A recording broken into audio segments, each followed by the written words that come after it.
Ban pelat ikinong song ke jalan ke Jingdih Pynbuaid bapher kadai ka thong jong ke Sorkar. Kumta ban Pynsngewthuh iki Paidbah halor ke Jingsniew kini ke Jingdih Pynbuaid ke Sorkar Meghalaya ru menta na kapor kala penlong ye ke Jingalang bapher hakaleng ke jala. Kawai ni kini Jingalang kabala tiap kum kan Nasha Mukt Bharat Abhiyan kabala sakhi hakane katayo hakane kanong ba Shillong kadai kabala penlong hakalai pau tarik benai leber 8,000 arpuwei haka Assembly Conference Hall Shillong.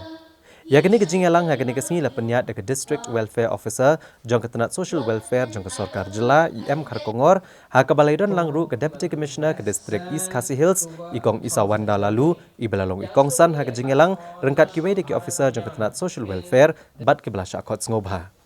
Hagani ke Jingalang hagani ke sing kinong keran ke banjur halor ke Jingsniew ke bami ne ke Jingdih Pynbuaid bapher kentup eka kiat bat udrugs lakalong haga jingta eka kot ke kiat shimet ne ke emlang salang kumta ban kiar na ke Jingdih Pynbuaid ke de ke benta ke bandengkong ke bakinong shnong ke de ban persang kat bakila nrei ki don ru kilat jingsumar itu ke bala kerni hagani ke sing halor jingkren lasam khusnam ru chegi laingot kinong job ke bala job ke jing kop pawar bakentup ya upen shlur bors iem ubala job ke kerdan benengkong ka kenhun pawar utik ha ke kerdan baar bat ka kenhun iem le sisters ke bala job ha ke kerdan balai. And you have seen in the report that throughout these 5 months efforts have been made to reach out to various sections of society.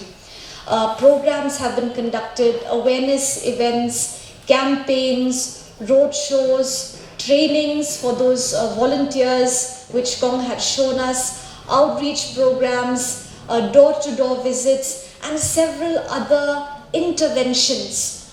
which are all aimed towards eradicating the menace of drugs and substance abuse in our state and in our country at large. This is a country-wide campaign launched by the Ministry of Social Justice and Empowerment. All of us know only too well the menace of drugs, of addiction, of alcohol. You can see those 3 signages there,